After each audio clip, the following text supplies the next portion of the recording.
বন্ধুরা, তোমাদেরকে আমি কিছু কথা বলতে চাই। আজকে যদি কথাগুলো না বলি হয়তো কোনোদিনই আর বলা হবে না। সেটাই হলো আমার বলার সময়। দেখো, আমি চলে আসলাম কোনো কারণবশত আমার শাশুড়ি ঘরে চলে আসলাম। সেই ঘরে কিন্তু আমি কোনোদিনই আসি না। চারিদিকে রাউন্ড ঘোরানো আছে, পাকা, মেঝেটা কাঁচা, পয়সার অভাবে করতে পারিনি। তাই জন্য আমার শাশুড়ি দেখো হাজার হাজার বস্তা রেখে দিয়েছে পেরে। তো সেখানে বস্তার সঙ্গে হুঁচট খেয়ে তেলাপোকার সঙ্গে আমার দেখা হয়ে গেল। তাই জন্য আমার রান্নাঘরে তেলাপোকা আর ছাড়ছে না। খাবার সময় আমি তেলাপোকা দেখতে পাই। আর বউ শাশুড়িতে কোনোদিনও আমার মিল নেই, কারণ শাশুড়ি আমার ছায়াটা পর্যন্তও দেখতে পায় না, এতটাই খারাপ আমি। কারণ প্রেম করে বিয়ে করেছি, তো এটাই আমার 1 নম্বর অপরাধ ছিল। আর দেখো, এখন আমি হাজার হাজার বস্তা সামলাচ্ছি। সেই ঘরটা কিন্তু আমি একদিন লেপে মুছে পরিষ্কার পরিচ্ছন্ন করে দিয়েছিলাম শাশুড়িকে থাকার জন্য। আর এই ঘরটাকে দেখো আবর্জনা করে রেখেছে। কি আর করব বলো। তো জানি না, আমার শাশুড়ি এরকমই। আমার শাশুড়ি আমার সঙ্গে কোনো মিল মহম্মদ নেই। তো প্রত্যেকটা শাশুড়ি হয়তো এরকম না, হাজারটার মধ্যে হয়তো একটা দুটো হয়তো ভালো আছে। কিন্তু আমার শাশুড়ির সঙ্গে কোনোদিনও বনদ পড়েনি, আজও পড়েনি, কোনোদিনও আর পড়বেও না আশা করি। তো এই জ্বালা যন্ত্রণাগুলো কিন্তু আমি ভোগ করছি, অন্য কেউ কিন্তু করছে না। অন্য ঘরে খায়, আমার ঘরে থাকে, জ্বালা যন্ত্রণাটা আমাকে ভুগতে হয়। যাই হোক, চলো দুপুরবেলা রান্নাটা করে নিই। যেহেতু রান্না করে খেতে হবে, কেউ তো আর আমাকে খাওয়াবে না রান্না করে, আমাকে কাজও করে দিতে হবে, রান্না করে খেতেও হবে, তাই না? তো দেখো, আমি পেঁয়াজ লঙ্কা দিয়ে দিয়েছি, আলু ভাজা করব আর ডাল বসাবো। আর ডাল কিন্তু এখনও আনিনি, ডাল আনতে পাঠিয়ে দিয়েছি মেয়েকে দোকান থেকে নিয়ে আসবে ডাল। আর এখন আগে ভাজাটা করে নিই, আর ওইদিকে আমার ঘরের কাজটা সম্পূর্ণ কমপ্লিট করতে হবে। যেহেতু ঘরটা আমার, পরিষ্কারটা আমাকেই করতে হবে, অন্য কেউ তো আর করে দিবে না। আর কি বলো তো, মানে কথা বলার জন্য না, মানে কারো মুখে আটকায় না, কাজ করার সময় না সবারই ফাটে, বুঝতে পারলে? তো খাবারের দায়িত্বটা নিতে পারে যে কেউ, থাকার দায়িত্বটা কেউ নিতে পারে না, কারণ সেটা ভেজাল হয়ে যায়। সেই ভেজালটা আমার ঘাড়েই থাক, আমি ভোগ করি। 8 বছর থেকে ভোগ করছি, আরও ভোগ করি। আর 16 বছর থেকে আমি শান্তি পাচ্ছি না, আর পাবোও না আশা করি। যাই হোক, এরকম কষ্ট দুঃখ আমার জীবনে আছে, থাকবেই। আমার ছায়াটা পর্যন্ত দেখতে পারে না বন্ধুরা, জানো না। আজকে আমি বলতাম না, অনেকটা দুঃখ, তাই জন্য আমি বলছি। আর এই বাড়িতে কারো ভালোবাসা আমি কোনোদিনও পাইনি। কথা বলতে হয় তাই বলে, না বললেও চলে, বুঝতে পারলে? কেউ কিন্তু আমাকে ভালোবাসে না মন থেকে। কথা বলতে হয় তাই বলে, ওটুকুই, আর কিছু না। আর আমি এখানে পড়ে আছি শুধুমাত্র তোমাদের দাদা ভাইয়ের জন্য, না হলে আর এখানে থাকার কোনো ইচ্ছে নেই আমার। ডালটা বসিয়ে দিলাম বন্ধুরা। অনেক কিছু বললাম, কারণ মনে অনেকটা দুঃখ লুকিয়ে আছে, তো তাই জন্য বলছি তোমাদেরকে, তোমাদের সঙ্গে অল্প শেয়ার করছি। এটা হয়তো কোনোদিন কাজে লেগে যেতে পারে, বুঝতে পারলে? তো বন্ধুরা দেখো, একদিকে রান্না বসিয়েছি আর এদিকে 2 বালতি জল এনে রেখেছি। তো এই ঘরটা এতটাও নোংরা হয়েছিল, মানে বলার মতো না। তোমরা তো দেখেইছো, পরিষ্কার করেছি, একেবারে বস্তা টস্তা দিয়ে একাকার করে রেখেছে। তো এই ঘরে তো শাশুড়ি থাকে, তো ভাবলাম এই ঘরটা আজকে পরিষ্কার করি ভালোভাবে।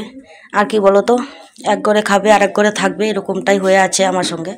তো তাই জন্য দেখো, এখন আমি এই ঘরটা ভালোভাবে, দেখো চৌকির নিচ টিচ যা আছে সব কিছু আমি সমান করে রেখেছি। আর এই ঘরে জানো না কত তেলা চোরা যে ছিল, তেলাপোকা। আর সম্পূর্ণ বস্তা টস্তা যা আছে সব কিছু ফেলে দিয়েছি। আর তেলাপোকার এখনও দেখো খোসাগুলো রয়েছে, ওই যে দেখতেই পারছো, এই দেখো অনেক তেলাপোকা এরকম বেরিয়েছে। তো এখন এই ঘরটাকে আমি ভালো করে গোবর মাটি দিয়ে লেপে নিব, কেমন? তো তোমাদের গল্প দেখাচ্ছি। তো আজকে সারাদিন আমার এই ঘরটা পরিষ্কার করতেই আমার দিনটা চলে যাচ্ছে। তো এখনও আর কোনো কাজ বাজার করতে পারিনি। তো একদিকে তো শরীরটা ভালো না, কি আর করবো। তো এই ঘরটা আমি ভালোভাবে আজকে গোবর মাটি দিয়ে লেপে রাখবো। লেপে তারপরে এই ঘরে আমি বিড়ির পাতা তামাক বস্তাগুলো এখানে রাখবো, এই জায়গাটায়।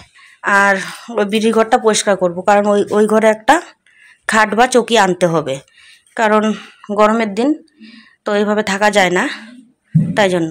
তো ওই ঘরটা পরিষ্কার করব, এই ঘরে নিয়ে আসবো সব কিছু, কেমন? তো পরে দেখা হচ্ছে। তো বন্ধুরা চলে আসলাম, ডালটা পোড়ন দিব।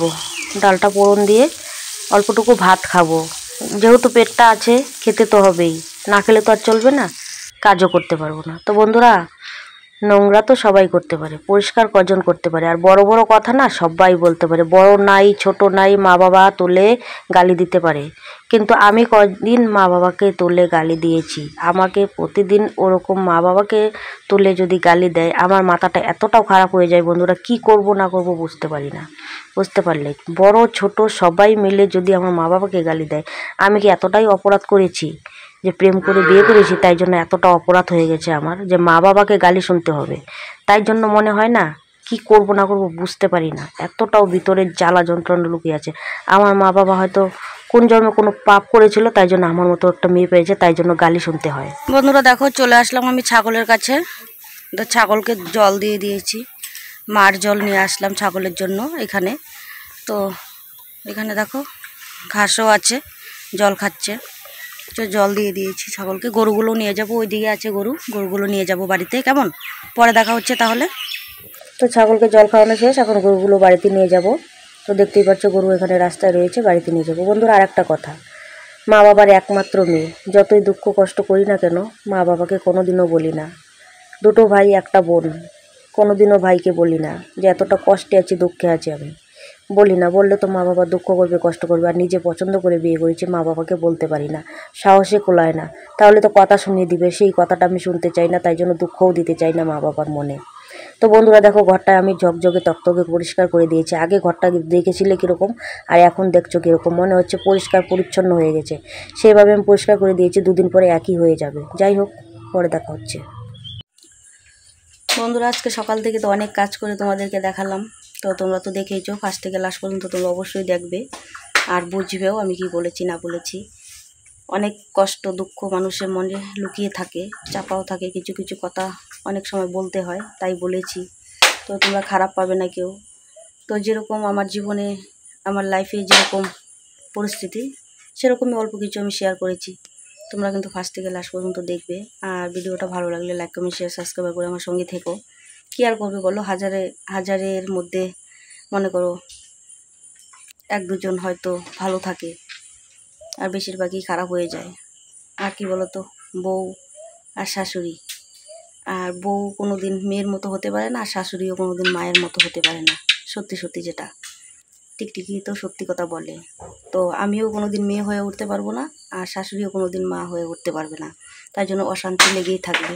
তো ওগুলো অশান্তির কথা বলে লাভ নেই। তো আমার ছায়াটা পর্যন্ত দেখতে পারে না, কি আর বলবো। তো যাই হোক, আজকে আর বেশি কিছু বলতে চাই না, মনটাও বেশি একটা ভালো নেই। সারাদিন কাজ করে সারাদিনটা কাটিয়ে দিলাম, একটা ঘরের মধ্যে পড়েছিলাম। তো তোমরা ফার্স্ট থেকে লাস্ট পর্যন্ত দেখো কেমন। আর এখন অল্প কয়টা রুটি বানাবো, ব্যাস রাত্রের মতন খাবার হয়ে যাবে। এখনও কিন্তু বানাইনি, বানাবো। তো আজকের মতো কিন্তু এই পর্যন্ত। পরবর্তী নতুন আরেকটা ব্লগের সঙ্গে দেখা হচ্ছে। তোমরা ফার্স্ট থেকে লাস্ট পর্যন্ত দেখো। আমার চ্যানেলে যারা নতুন তারা সাবস্ক্রাইব করে বেল আইকনটা অন করে সঙ্গে থেকো। কেমন, বাই, টাটা, গুড নাইট, সবাই ভালো থেকো, সুস্থ থেকো।